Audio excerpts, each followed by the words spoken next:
এখন অবস্থান করছি আনসারবাড়িয়া কলাহাট। এই হাটটি থেকে চুয়াডাঙ্গা সুন্দরনগর উপজেলার আনসারবাড়িয়া যে রেল স্টেশন, এই রেল স্টেশন কেন্দ্রিক এই হাটটি ১৯৮০ সালে থেকে হাটটি চালু হয়েছিল। বর্তমানে এই হাটে বেশিরভাগ কলাই ট্রাকে করে দেশের বিভিন্ন প্রান্তে নেওয়া হয়। আমরা এখানে দেখছি যে বেলা যত বাড়ছে কলার সরবরাহ বাড়ছে। আমরা যখন সকালে আসছিলাম তখন কলার এত সরবরাহ ছিল না, বেলা বাড়ার সাথে সাথে কলার সরবরাহ বাড়ছে।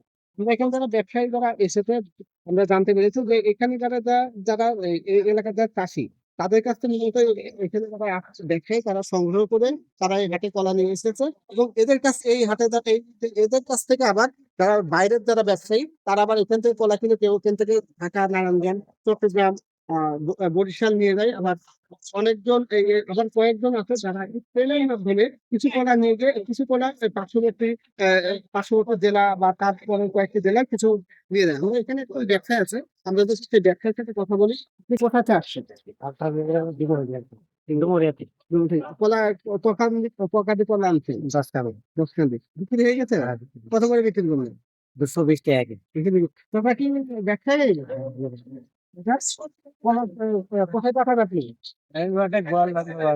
বললাম তো কলার দাম আমাদের ট্রেন ফেন নেই, রোজার আপনি কিসে করে নিয়ে যাবেন কলা? ট্রেনে যাবে। ট্রেনে করে নিয়ে যাবেন আপনারা? আর ভাই কি ব্যবসায়ী আপনি?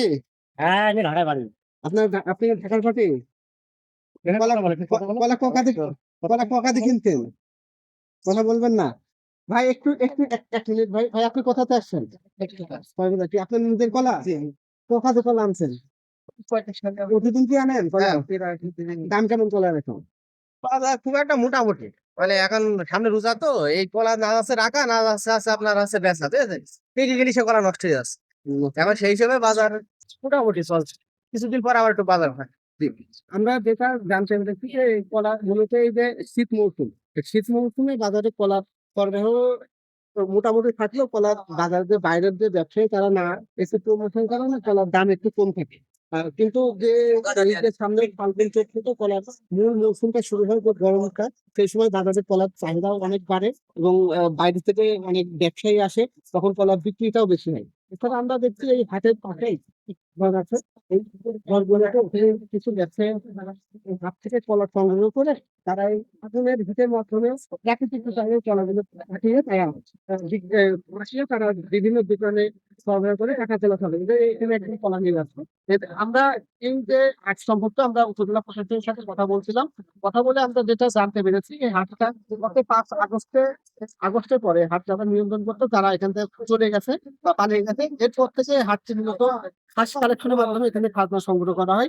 এক কাঠি কলাতে এখানে 3 টাকা ব্যবসায়ীদের কাছ থেকে, মানে যারা এলাকা থেকে চাষিদের কাছে 3 টাকা এবং যারা ব্যবসায়ী তাদের কাছে 3 টাকা করে খাজনা সংগ্রহ করা হয়।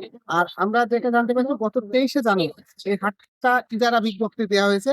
ইজারা বিজ্ঞপ্তিতে হাটের মূল্য নির্ধারণ করা হয়েছে 4,16,191 টাকা।